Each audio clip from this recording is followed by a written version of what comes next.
Gayatri group of institute Sanchore की online class में आपका स्वागत है। प्रिय विद्यार्थियों, नमस्कार। राजनीति विज्ञान के अंतर्गत हमारे पेपर भारतीय राज्य व्यवस्था के टॉपिक भारतीय संविधान के विभिन्न भाग एवं विषयों का अध्ययन आज हम करने जा रहे हैं। लेकिन सबसे पहले अगर आपने हमारे YouTube चैनल सब्सक्राइब नहीं किया है तो जल्दी से इस चैनल को सब्सक्राइब कीजिए, बेल आइकन को प्रेस कीजिए ताकि समय समय पर जो भी अपडेट होगी आपको मिलती रहे। प्यारे विद्यार्थियों, हमारा जो भारत का संविधान है विश्व का सबसे बड़ा संविधान है, व्यापक संविधान है, विस्तृत संविधान है। हमारे सामने कई बार ये प्रश्न पैदा होता है कि इतना बड़ा विशाल संविधान है, कैसे, क्या, किस प्रकार का, क्या क्या उल्लेख क्या हुआ है। तो आज हम क्या करेंगे, बोर्ड के सामने अब देखेंगे पूरी मैंने आपको सारणी बनाई हुई है। हमारे संविधान के विभिन्न भाग, विभिन्न अनुच्छेद और जिन भागों में जो उल्लेख किया गया है, जिन विषयों का, उनका पूरा आप अपन बोर्ड पे देख सकते हैं, समझ सकते हैं। देखिए, कई बार हम अलग अलग पुस्तकों में या नेट के माध्यम से या किसी अन्य माध्यम से देखते हैं तो उसमें ये अलग अलग उल्लेख मिलता है कि भारतीय संविधान में अभी 25 भाग हो गए हैं, करीबन 460 के आसपास अनुच्छेद हो गए हैं, अलग अलग मिलते हैं। इसलिए इस स्थिति को स्पष्ट करने के लिए आज का जो हमारा टॉपिक है इसमें स्पष्ट तौर से ही बताया गया है कि वर्तमान संविधान में हमारे संविधान में कितने अनुच्छेद हैं, कितने भाग हैं और उन भागों में क्या क्या उल्लेख किया हुआ है। ये हमारे लिए महत्वपूर्ण समझना जरूरी है। देखिए, हमारे जो पेपर है भारतीय राज्य व्यवस्था और उसमें संपूर्ण भारतीय राज्य व्यवस्था केंद्र, राज्य और स्थानीय स्तर पर हम पूरी इस व्यवस्था को समझने का प्रयास करेंगे तो बेहतर यह रहता है कि हम पढ़ने से पहले जो ढांचा, जो स्ट्रक्चर है उसको समझ लें ताकि आगे आने वाली कक्षाओं में, विषयों में अपन को किसी प्रकार की कोई दिक्कत महसूस नहीं हो। इसलिए उपयुक्त ये समझा कि आज हम हमारे संविधान के अंतर्गत दिए हुए सभी भागों का एक तथ्यात्मक जो जानकारी है हम प्राप्त कर लें, जो हमारे लिए बेहद ज़रूरी होता है कि हमारे संविधान के जो भाग हैं, जो विषय हैं, जो अनुच्छेद है, उसमें क्या क्या किन का क्या उल्लेख है। देखिए, ये बात स्पष्ट है कि हमारा जो संविधान है बहुत विस्तृत है, विशाल है, संपूर्ण तौर पे किसी को याद नहीं रहता। लेकिन महत्वपूर्ण जो प्रावधान है अगर हमें याद है तो हमारे लिए पढ़ने में, समझने में, लिखने में बेहद आसानी रहती है। और हम तो भारतीय नागरिक हैं, हमारे देश की राज्य व्यवस्था, हमें उसके बारे में जानकारी या ज्ञान होना अति आवश्यक है। इसलिए ज़रूरी है कि हम हमारे संविधान के बारे में जानकारी प्राप्त करें। देखिए, हमारा जो मूल संविधान था, मूल संविधान में मैंने आपको पहले वाली कक्षा में बताया था कि मूल संविधान में 22 भाग थे, 395 अनुच्छेद थे और 8 अनुसूचियाँ थी। और आज भी वर्तमान जो हमारा संविधान है उसमें भी 22 भाग हैं, 395 अनुच्छेद हैं और अनुसूचियाँ जरूर 8 से बढ़कर 12 हो गई और किसी प्रकार का कोई परिवर्तन नहीं। स्पष्ट करो एक बार कि हमारे संविधान में आज भी 22 भाग हैं, अनुच्छेद 395 हैं और अनुसूचियाँ 12 हैं। देखिए, अब कई बार क्या करते हैं कि अलग अलग गाइड में देखते हैं, पुस्तकों में देखते हैं, तो वो क्या करते हैं कि अगर एक अनुच्छेद के अंदर उसका उप अनुच्छेद होता है यानी आर्टिकल के अंदर या उसके अंतर्गत कोई सब आर्टिकल होता है, उसको भी काउंट कर लेते हैं। जैसे एग्जांपल के लिए 15 है तो 15 1 2 3 4 5 6 तक है। इसी प्रकार से 16 है, कोई भी अनुच्छेद आप देखिए तो हर एक का ABCD में अलग अलग उसका डिवीजन होता है, तो उसको काउंट तो कैसे कर सकते हैं एक साथ। आप देखिए, हमारे भारत सरकार जो कानून मंत्रालय, लॉ मिनिस्ट्री के है, वहाँ हमारे संविधान का पूरा वहाँ पे आपको PDF भी मिल सकती है, वहाँ पूरा उसका ब्यौरा है। कहीं पर भी भारतीय संविधान में 395 से ऊपर एक भी अनुच्छेद का उल्लेख नहीं है। आपको 396 कहीं नहीं मिलेगा। क्या मिलेगा लास्ट? 395।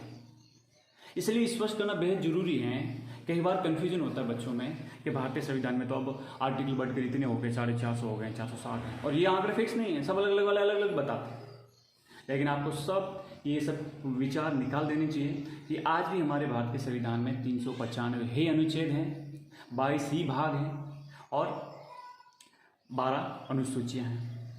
इसलिए स्पष्ट तौर से कई बार प्रश्न पूछा जाता है एग्जाम परीक्षा में प्रश्न पूछा जाता है कि वर्तमान भारतीय संविधान में कितने अनुच्छेद हैं, तो आपको क्या बताना, 395।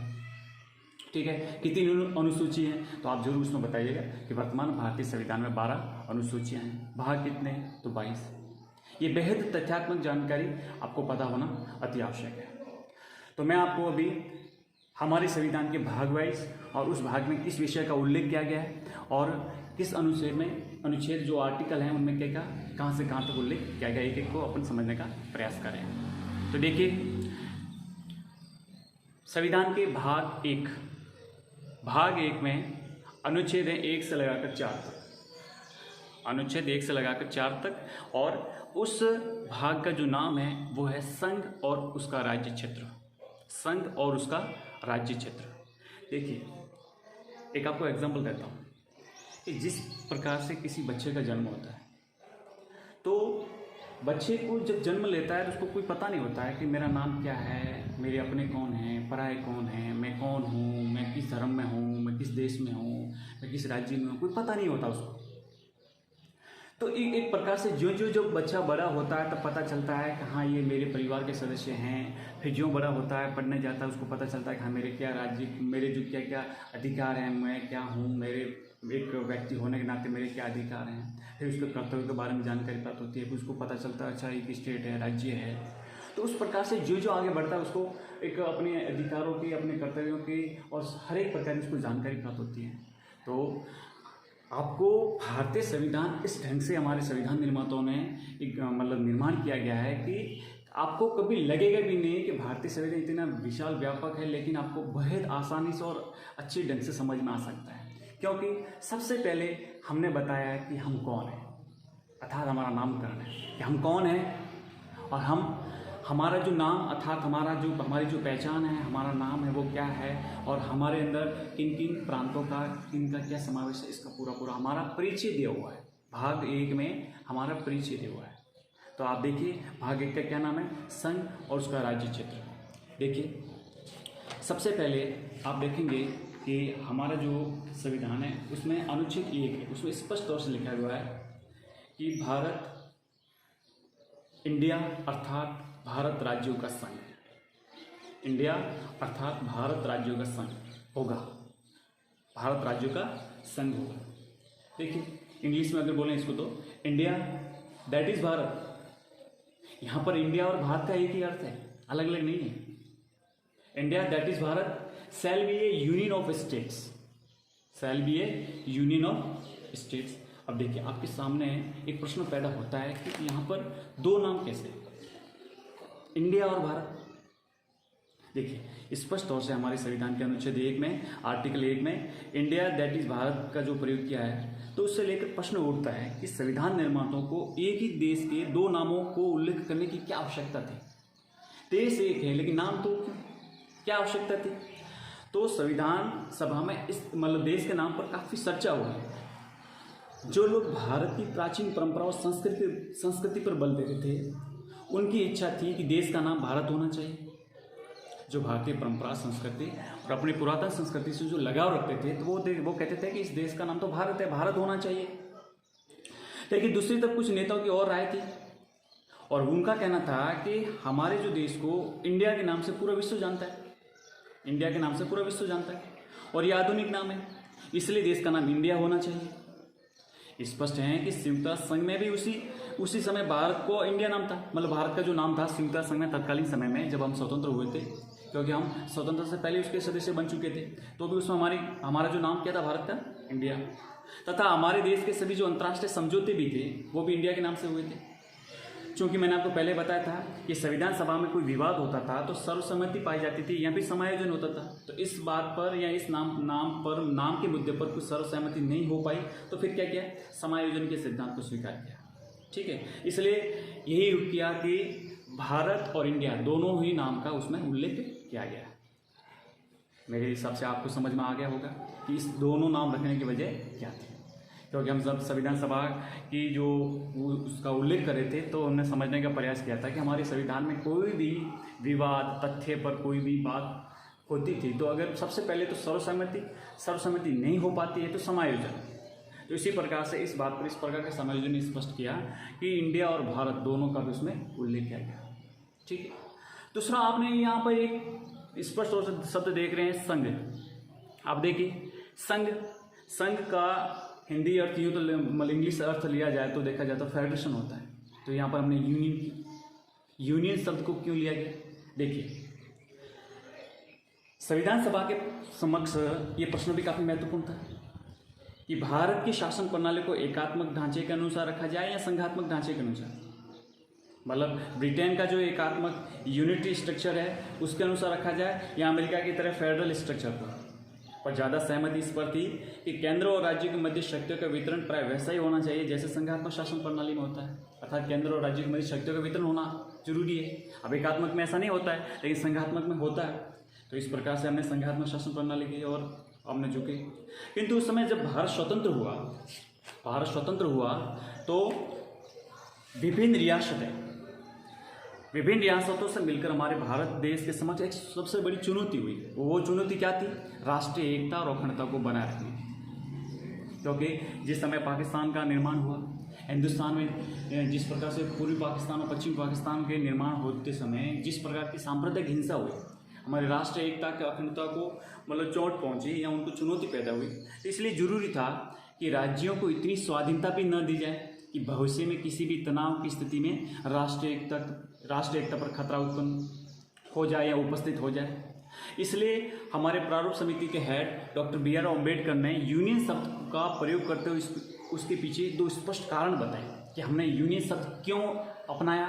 इसके दो कारण हैं। पहला कारण तो यह है कि भारत विभिन्न राज्यों के मध्य किसी समझौते का परिणाम नहीं है।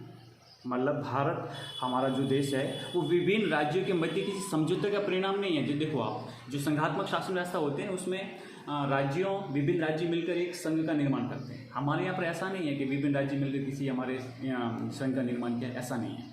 दूसरा ये कारण ये उन्होंने दिया कि किसी भी राज्य को भारत संघ से पृथक होने का कोई अधिकार नहीं है। जो चाहे राज्य कुछ भी कर ले, लेकिन वो हमारे भारत राज्य की जो संघ है, भारत संघ है, उससे अलग होने की शक्ति उसके पास नहीं है, कोई अधिकार उसके पास नहीं है। इसलिए हमने इस यूनियन शब्द को स्वीकार किया।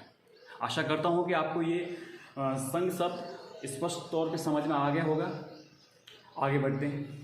अब देखिए, ये आपको मैंने स्पष्ट किया कि संघ और भारत और इंडिया, इन जो विवाद था उसको कैसे हमने हमारे संविधान में सही ढंग से प्रतिस्थापित करके उसका समायोजन किया।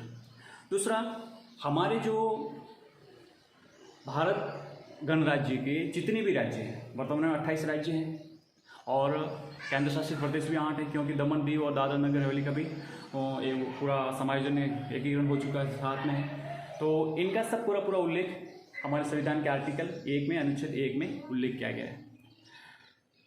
आर्टिकल 2 में किसी नए राज्य को शामिल करना है। या आर्टिकल 3 में स्पष्ट तौर से लिखा हुआ है कि किसी भी राज्य का नाम बदलना है या नए राज्य का निर्माण करना है या फिर उसकी सीमाओं में परिवर्तन करना है, तो इस प्रकार का कोई काम है तो वो आर्टिकल 3 में होता है। और आर्टिकल 4 में ये स्पष्ट तौर से लिखा है कि इस प्रकार का उपयुक्त आर्टिकल 2 और 3 के तहत जो भी संविधान में जो बदलाव होता है वो 368 के तहत संविधान संशोधन नहीं माना जाता है।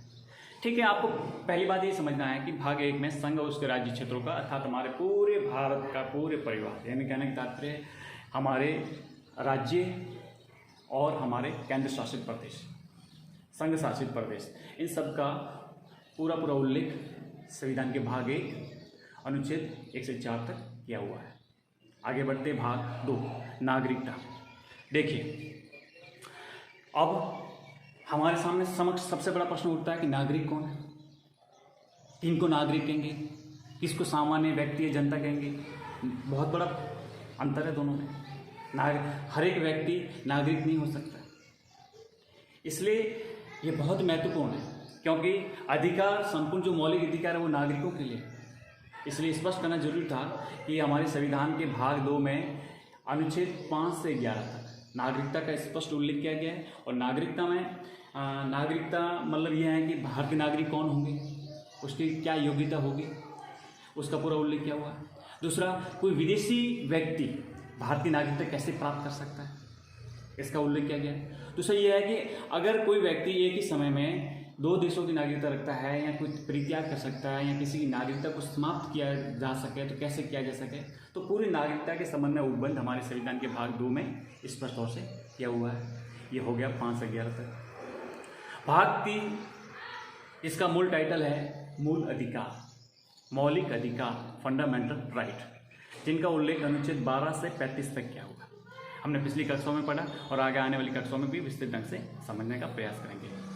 देखिए, एक में नामकरण हुआ कौन कौन परिवार में है, फिर उसके बाद में देखा कि हमारे नागरिकों को नागरिकता प्रदान की गई है, फिर हमारे नागरिकों को क्या अधिकार प्रदान किए गए, मूल अधिकार प्रदान किए गए।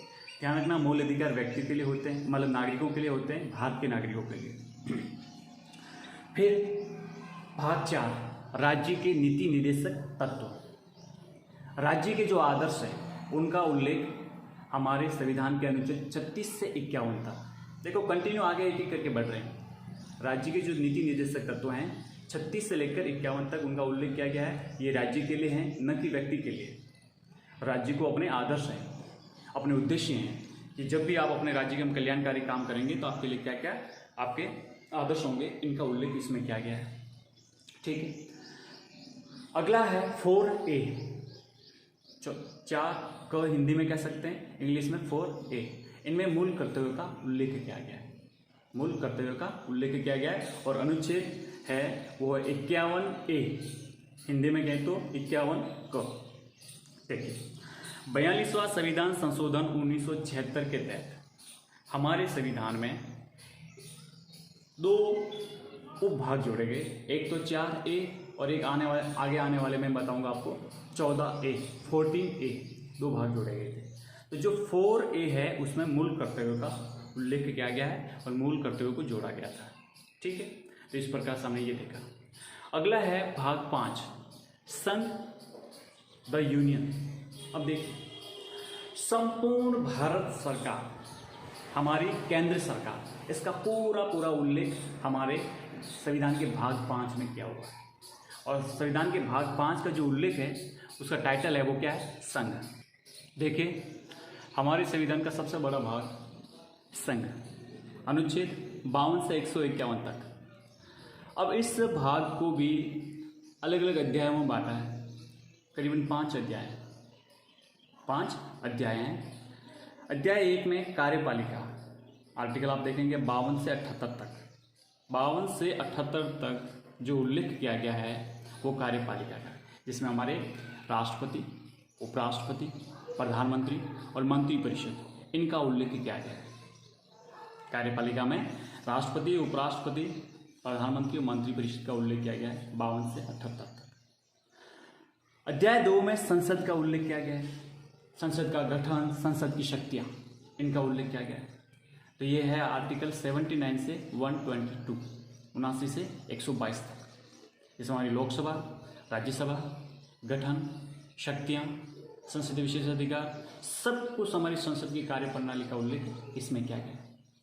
अध्याय 3 में राष्ट्रपति की विधायी शक्ति, सबसे महत्वपूर्ण है, स्पष्ट तौर से लिखा हुआ अध्याय 3 में राष्ट्रपति की विधायी शक्ति। आर्टिकल 1 मात्र 123 में राष्ट्रपति की विधायी शक्ति यानी अध्यादेश जारी करने की शक्ति, कि जब भी हमारे देश में संसद का सत्र नहीं चल रहा हो, उस समय किसी अति आवश्यक कोई कानून की आवश्यकता पड़ जाए तो राष्ट्रपति आर्टिकल 123 का प्रयोग करते हुए ऑर्डिनेंस अर्थात अध्यादेश जारी करते हैं। ये राष्ट्रपति की विधायी शक्ति है। उसके बाद में अध्याय 4 में न्यायपालिका। देखिए, हमारा सुप्रीम कोर्ट, ध्यान रखना यहाँ पे हाई कोर्ट की बात नहीं कर रहा हूँ, सुप्रीम कोर्ट, सर्वोच्च न्यायालय, उच्चतम न्यायालय। उच्चतम न्यायालय के गठन व शक्तियों का उल्लेख अनुच्छेद 124 से लगाकर 147 तक किया हुआ है। 124 से 147 तक हमारी न्यायपालिका के गठन, न्यायपालिका की शक्तियाँ, इनका पूरा उल्लेख इसमें किया हुआ है। अध्याय 5 में उल्लेख किया गया है CAG, अर्थात भारत का नियंत्रक माले का परीक्षक, हिंदी में कहते हैं भारत का नियंत्रक माले का परीक्षक, अनुच्छेद 148 से 151 तक इसमें स्पष्ट तौर से उल्लेख किया गया, ताकि हमारे भारत सरकार के और राज्य सरकारों के जो लेखी हैं उनके ऑडिट करते हैं, उनका नियंत्रण करते हैं। और ये भारत के विभिन्न प्रकार के महालेखा परीक्षक, इनका पूरा जो एक संवैधानिक पद है और इनका उल्लेख आर्टिकल 148 से 151 तक किया हुआ है। तो ये हमने देखा पूरा हमारी केंद्र सरकार, हमारी संघ सरकार, जिसमें संपूर्ण तौर पे हमारा कार्यपालिका आ गई, संसद आ गई, राष्ट्रपति की विधेयक शक्तियाँ आ गई, न्यायपालिका आ गई और नियंत्रक मालिका परिषद, इनका पूरा हमारी केंद्र सरकार का ढांचा स्ट्रक्चर आ गया। ठीक है, ये है संविधान के भाग 5 में और आर्टिकल है 52 से 151 तक। आशा करता हूँ समझ में आ रहा होगा। अगला है भाग 6 राज्य। अब देखिए, हमने केंद्र का देखा, संघ का देखा, उसके बाद में सीधे निचले स्तर हमारा जो द्वितीय स्तर है राज्य सरकार है, राज्य द स्टेट्स, इसका अपन अध्ययन करें। इनका जो उल्लेख है, देखो हम कैसे क्रमानुसार नीचे एक एक करके आगे बढ़ रहे हैं। बेहद आसान है, बेहद समझना और बहुत अनुकूलित है। राज्य द स्टेट्स, इनका उल्लेख है संविधान के अनुच्छेद 152 से लगाकर 237 तक। 152 से 237 तक किसका उल्लेख है? राज्य सरकारों का, राज्य के, यानी राज्य की जो सरकार है, राज्य का जो स्ट्रक्चर है, उसमें कैसे कौन कौन क्या क्या, किसके पास क्या क्या शक्ति है। इसमें भी 6 अध्यायों में विभाजन किया गया है। अध्याय 1 में है वो साधारण, इसमें उल्लेख क्या है कि राज्य से क्या है, उसमें कौन तात्पर्य है और उसमें क्या हुआ है, उसके बारे में उल्लेख किया गया है। लेकिन महत्वपूर्ण है अध्याय 2 से शुरुआत होती है कार्यपालिका, जिसमें हमारे राज्यपाल, हमारे मुख्यमंत्री और मंत्रिपरिषद का उल्लेख मिलता है। बिल्कुल सेम, क्योंकि हमारे यहाँ पर संघ और राज्यों में संसदात्मक शासन व्यवस्था के उल्लेख किया गया है। तो स्वाभाविक है कि जो स्ट्रक्चर में संघ का है उसी प्रकार से यहाँ पर है, लेकिन शक्तियों का थोड़ा बहुत परिवर्तन रहता है। तो देखिए, कार्यपालिका राज्यपाल और मुख्यमंत्री और मंत्रिपरिषद, इनका कार्यपालिका में 153 से 167 तक है। फिर विधानमंडल। अब देखिए, विधानमंडल हमारे भारत के कई राज्यों में द्विसदनीय विधानमंडल है और ज़्यादातर प्राय एक सदनीय विधानमंडल है। विधानसभा, विधान परिषद, इनका उल्लेख 168 से 212, गठन और शक्तियाँ, उसका उल्लेख किया गया। और अध्याय 4 में विधायी शक्तियाँ, अर्थात जिस प्रकार से केंद्र में राष्ट्रपति को जो विधायी शक्ति है, उसी प्रकार से हमारे राज्यों में भी राज्यपाल की जो विधायी शक्तियाँ हैं वो 213 में, अर्थात राज्यपाल भी 213 के तहत कोई भी अध्यादेश जारी करने की शक्ति रखते हैं। अध्याय 5 में उच्च न्यायालय, हाई कोर्ट। देखिए, हाई कोर्ट का हमारे संविधान के अनुच्छेद 214 से 232 तक उल्लेख किया गया है। इसमें गठन, शक्तियों के संबंध में तथा नियुक्ति के संबंध में जजों की, सब कुछ उसमें शक्तियों का विवरण उल्लेख स्पष्ट तौर से किया गया है। और छठा है अधीनस्थ न्यायालय, अर्थात हमारी लोअर कोर्ट, डिस्ट्रिक्ट कोर्ट, जिसमें अपन देखते हैं मुंसिफ कोर्ट से लगाकर हमारी डिस्ट्रिक्ट कोर्ट, जिला सत्र न्यायालय तक जो भी है उल्लेख वो 233 से 237 तक है। ठीक है, तो इस प्रकार से हमने समझा कि भाग 6 में हमारी राज्य सरकारों का उल्लेख मिलता है। ठीक है, अब हम भाग 8, क्यों? क्योंकि भाग 7 का हमारे संविधान से निरसन कर दिया गया था। एक बार और स्पष्ट कर रहा हूँ कि संविधान में भाग 7 को हटा दिया गया था। देखिए,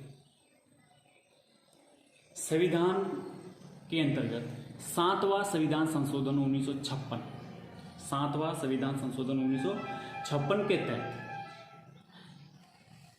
संविधान के भाग 7 को हटा दिया गया था। कारण यह था कि उस समय 1953 में राज्य पुनर्गठन आयोग का गठन किया था। फजल अली आयोग के नाम से भी वो जाना जाता है। इस आयोग ने, क्योंकि जिस समय हमारे भारत का एकीकरण हुआ था, तो एकीकरण हुए तो उसमें से कुछ ब्रिटिश प्रांत थे, कुछ देशी रियासतों से थे, काफ़ी विलय हुआ था। तो उस समय हमारे संविधान में अलग अलग ग्रुप बने हुए थे, अर्थात ABCD, क ख घ, ऐसे इस प्रकार से ABCD ग्रुप बने हुए थे कि A ग्रुप में कुछ राज्य थे, B ग्रुप में कुछ राज्य थे, C ग्रुप में कुछ राज्य थे, D ग्रुप में कुछ राज्य थे। तो फिर ये समय के साथ अनुभव किया है कि नहीं, जब भारत स्वतंत्र है, एक लोकतंत्रात्मक गणराज्य हैं, तो ये राज्यों में ऐसा विभाजन क्यों, ABCD में ऐसा क्यों? तो हमारे जो 1956 जो राज्य पुनर्गठन आयोग की रिपोर्ट थी, उसके तहत हमने ये पूरा ये ABCD वाला जो क्रम था वो बिल्कुल हटा दिया गया और सब राज्यों को एक सूची में शामिल कर दिया गया। एक ही आर्टिकल के अंदर सब राज्यों को शामिल किया। तत्कालीन समय में 14 राज्य गठित निर्माण किया गया था, तो 14 राज्यों को एक साथ एक लिस्ट में शामिल कर दिया गया था। तो यहाँ पे जो भाग 7 था उसमें यही लिखा हुआ था अलग अलग, ये वहाँ से हटा दिया गया, जो अभी तक बिल्कुल समाप्त है। वहाँ से कोई किसी प्रकार का भाग 7 में उल्लेख नहीं मिलता है। आई बात समझ में? आपको कभी भी प्रश्न पूछा जाए कि संविधान का कौन सा भाग जो बिल्कुल निश्चित है, यहाँ बिल्कुल खाली है, जिसमें किसी प्रकार कोई उल्लेख नहीं है, तो वो है संविधान का भाग 7। अब देखिए भाग 8, भाग 8 संघ राज्य क्षेत्र। संघ राज्य क्षेत्र अर्थात हमारे केंद्र शासित प्रदेश। देखिए हमने पहले संघ सरकार के बारे में पढ़ा, फिर राज्य सरकार के बारे में पढ़ा, अब पढ़ेंगे हमारे केंद्र शासित प्रदेश या संघ शासित प्रदेश। देखिए इनका उल्लेख संविधान के भाग 8 में किया हुआ है और अनुच्छेद 239 से 242 तक हमारे जो यूनियन टेरिटरी हैं उनका उल्लेख संविधान के आर्टिकल 239 से 242 तक किया हुआ है। ठीक है, हमारे वर्तमान में जो केंद्र शासित प्रदेश हैं कुल 8 है, इनका पूरा उसमें उल्लेख किया गया है। ठीक है, अगला जो हमारा महत्वपूर्ण भाग है भाग 9। भाग 9 में पंचायती राज व्यवस्था अर्थात हमारी पंचायतों का उल्लेख किया गया है। देखिए आर्टिकल 243 243। अब ये जो आर्टिकल है अपने आप में बहुत विस्तृत है। जब समय के साथ ये अनुभव किया कि हमारे देश में जो शासन व्यवस्था के राज्य व्यवस्था के जो स्तर हैं केंद्र और राज्य, और लोकतंत्र को अगर मजबूत करना है, लोकतंत्र में ज़्यादा से ज़्यादा भागीदारी बढ़ानी है, लोकतंत्र के प्रति आस्था को मजबूत करना है, तो इसमें ज़्यादा से ज़्यादा लोगों की भागीदारी अति आवश्यक है। तो हमारी सरकार और हमारे गांधी जी का सपना था कि गांव स्तर से लोकतंत्र को मजबूत किया जाए। तो समय के साथ शुरुआत हो चुकी थी। 1959 से हमारे राजस्थान के नागौर जिले से पंचायती राज व्यवस्था प्रारंभ हो चुका था, लेकिन समय के साथ अलग अलग कमेटियाँ गठित की गई थी, कुछ कमियाँ महसूस की गई थी, कुछ शक्तियों की कमी महसूस हो रही थी। तो आगे बढ़ते हमारे संविधान में 73वां संविधान संशोधन हुआ और 73वें संविधान संशोधन से तय किया गया कि पंचायतों को संवैधानिक दर्जा दिया जाए। स्थानीय स्वशासन ग्रामीण और शहरी दोनों को जब तक संवैधानिक मान्यता प्राप्त नहीं मिलेगी, संवैधानिक दर्जा नहीं मिलेगा, तब तक ये सही ढंग से काम नहीं कर पाएगी। इसलिए हमारे संविधान में भाग 9 में स्थानीय स्वशासन के अंतर्गत ग्रामीण स्थानीय स्वशासन अर्थात पंचायती राज व्यवस्था का उल्लेख किया गया है और यह उल्लेख है 243A से लगाकर 243O तक। समझते जाना, 243A से लगाकर 243O तक पंचायतों का उल्लेख किया गया है। ठीक है, उसी प्रकार से भाग 9A 9A जिसको हिंदी में कहते हैं, इंग्लिश में कहेंगे 9A, जिसमें नगर पालिकाओं का उल्लेख है, मतलब शहरी स्थानीय स्वशासन का उल्लेख किया गया है। वो है 243P से लगाकर 243ZG तक। ठीक है, अब इनमें क्या है, इनमें पंचायतों के गठन, उनकी शक्तियाँ, जैसे अब हमारी जो पंचायती राज व्यवस्था की जो उनकी शक्तियाँ वो 29 विषय हैं, नगर पालिकाओं के 18 विषय, इनके सबका उल्लेख है। राज्य वित्त आयोग का है, राज्य निर्वाचन आयोग का गठन है, उनकी शक्तियाँ, उनकी योग्यता, सब कुछ उसमें उल्लेख किया हुआ है। इस प्रकार से देखते भाग 9B, ये हमारे संविधान में 97वां संविधान संशोधन 2012 में हुआ। उसमें ये सहकारी समितियों को भी संवैधानिक दर्जा दिया गया, जिसका उल्लेख 243ZH से लगाकर 243ZT तक उल्लेख किया गया। देखिए कितना विस्तृत हमारा ये आर्टिकल है। तो स्पष्ट किया, भाग 9 में पंचायतें, भाग 9A में नगर पालिका और 9B में सहकारी समिति। बोर्ड पे स्पष्ट तौर से आप दिख रहा है, इसमें सभी आर्टिकल का उल्लेख किया गया है। तो कभी भी आपसे प्रश्न पूछा जाए तो कि पंचायत का उल्लेख संविधान के किस भाग में है, 9 में, आर्टिकल 243A से वो तक, इस प्रकार से आप बता सकते हैं। अब देखिए आपको इस पूरे भागों को, आर्टिकल को देखने के बाद में कभी भी कोई प्रश्न पूछा जाए तो आपके दिमाग में तुरंत क्लिक करेगा कि हाँ यह आर्टिकल इतने से लगाकर उतने तक में उल्लेख उसका है। तो आप भविष्य में किसी भी प्रकार का कोई भी प्रश्न गलत भी नहीं कर सकते, आपके लिए बहुत सहूलियत रहेगी। अगला है भाग 10। भाग 10 में अनुसूचित व जनजातीय क्षेत्रों के प्रशासन के संबंध में उल्लेख किया गया है, जो 244 से लगाकर 244A तक उल्लेख किया गया है। ठीक है, जो हमारे स्वायत्त क्षेत्र हैं, ट्राइबल एरियाज हैं, वहाँ की व्यवस्था के बारे में संविधान में उल्लेख 10 में किया गया है।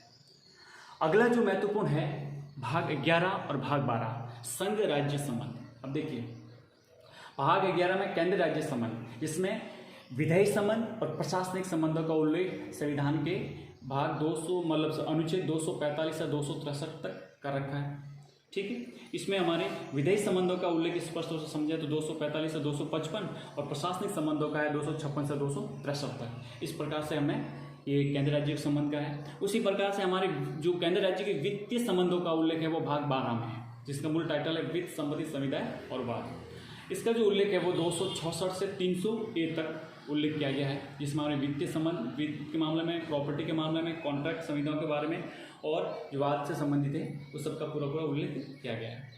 ठीक है, मैंने आपको पहले बताया था कि संपत्ति का अधिकार हमारा मौलिक अधिकार हुआ करता था, जिसको 44 संविधान संशोधन 1978 के तहत मोरारजी देसाई सरकार ने इसको एक कानूनी अधिकार के रूप में प्रतिस्थापित कहाँ पर किया था, 300 ए में। तो 300 ए तक हमारे पूरी वित्तीय संबंधित मामलों का उल्लेख किया गया है। अगला जो भाग है वो है भाग 13। इसमें स्पष्ट तौर से लिखा हुआ है आर्टिकल 301 से लगाकर 307 तक कि भारत के राज्य क्षेत्र के भीतर, यानी संपूर्ण भारत के राज्य क्षेत्र के भीतर व्यापार वाणिज्य के समागम की स्वतंत्रता स्पष्ट रूप से दे रखी है। किसी भी व्यापार वाणिज्य के संबंध में जिसमें जो भी उपबंध है इनका उल्लेख 13 में किया गया है। भाग 14 संघ राज्य सेवाएं। अब देखिए ये हमारे लिए बहुत महत्वपूर्ण है। हमारा UPSC, union public service commission, संघ लोक सेवा आयोग, अखिल भारतीय सेवाएं, राज्य अधीनस्थ सेवाएं, उनकी सेवा शर्तें, सब उल्लेख इस भाग 14 के टाइटल संघ राज्य सेवा में उल्लेख किया गया है। आर्टिकल 308 से लेकर 323 तक उल्लेख किया गया है। अगला जो है वो 14 ए, जिसका टाइटल है अधिग्रहण, इंग्लिश में कहते हैं ट्रिब्यूनल। देखिए मैंने आपको पहले बताया था 4 ए में कि हमारे संविधान में 42वां संविधान संशोधन के तहत ये भाग जोड़ा गया था। ठीक है, तो ये जो ट्रिब्यूनल है इसमें क्या होते हैं, अर्ध न्यायिक शक्तिधारी इनके पास होती है, और ये चाहे ये प्रशासनिक क्षेत्र से संबंधित हो, पर्यावरण से संबंधित हो, जैसे एक प्रशासनिक जितनी भी हमारे सिविल सेवकों के लिए एक है CAT, कैट नाम से, जो उनके कोई भी विवाद होते हैं उनके समस्याओं का निदान करता है। इस प्रकार के हर एक प्रकार के जो ट्रिब्यूनल गठित होते हैं हर एक क्षेत्र से महत्वपूर्ण, तो उनका पूरा पूरा उल्लेख इसमें किया गया है। और आर्टिकल 323 ए और 323 बी। अगला सबसे महत्वपूर्ण जो भाग है वो है निर्वाचन, चुनाव, इलेक्शन। भारत में संघ सरकार, राज्य सरकार है, स्थानीय सरकार है। भारत में यूँ समझिए कि शायद ही 5 सालों में से कोई एक साल हो ऐसा जहाँ पर उस साल में कभी या उस वर्ष में कभी चुनाव नहीं हो, इलेक्शन नहीं हुए हो, क्योंकि भारत एक विस्तृत तो विशाल लोकतंत्र है।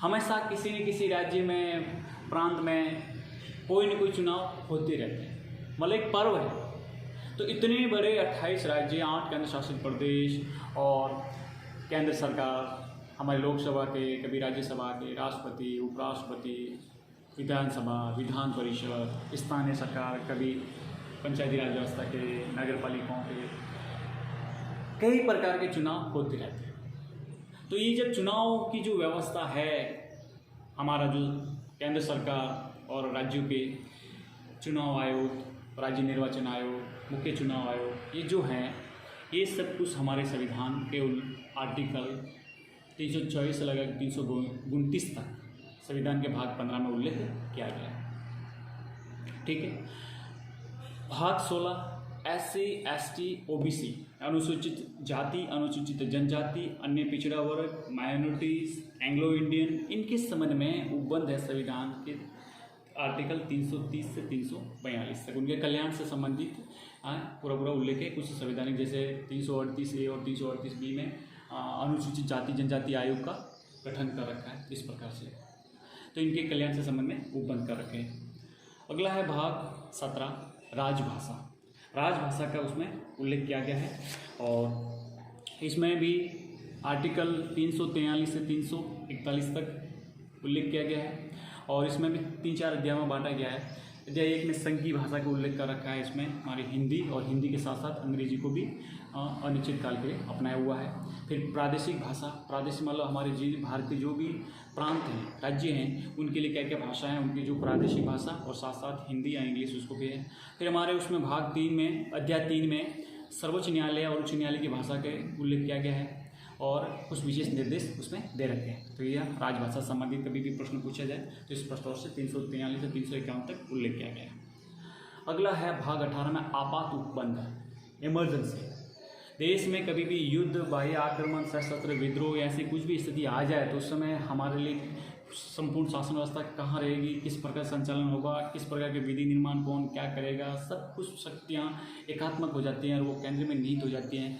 क्या क्या आर्टिकल में किस में से क्या क्या उल्लेख है, ये पूरा आर्टिकल 352 से 360 तक उल्लेख किया गया है। अब आप देखिए 352 में है राष्ट्रीय आपात यानी युद्ध बाह्य आक्रमण पर, 356 में जो राज्य में संवैधानिक तंत्र विफल हो जाए, या 360 में वित्तीय आपात, इनका उल्लेख किया गया है। अगला जो है हमारे संविधान का भाग 19वां, उसमें कुछ मिसलिनियस अर्थात प्रकरणों का उल्लेख किया गया है। जो 361 से 367 है हमारे लिए कहना कोई महत्वपूर्ण नहीं है, लेकिन ध्यान रखना है। महत्वपूर्ण भाग है संविधान का भाग 20 संविधान संशोधन 368 संविधान संशोधन। देखिए भारतीय संविधान में किसी प्रकार का किसी भी आर्टिकल के अनुच्छेद के अंतर्गत कुछ संशोधन करना है तो वो अनुच्छेद 368 के तहत ही किया जा सकता है। तो इसका संविधान के भाग 20 में किया गया है। भाग 21 में अस्थायी टेम्परेरी संक्रमणकालीन उपबंध और कुछ विशेष उपबंध, इनका उल्लेख हमारे संविधान के 369 और 300 से लगाकर 392 तक किया गया है।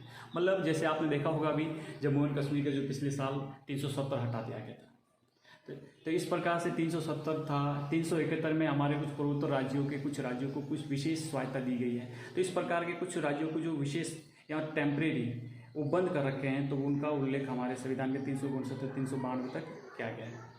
भाग जो 22 है उसमें ये है कि कुछ संक्षिप्त नाम है, या फिर हमारे अब देखो हमारा मूल जो संविधान था वो इंग्लिश में लिखा हुआ था, फिर बाद में उसका हिंदी अनुवाद किया तो हिंदी अनुवाद को भी मान्य किया गया, तो उसका भी उल्लेख किया गया कि हिंदी में जो उसका प्राधिकृत पाठ होगा वो भी मान्य होगा।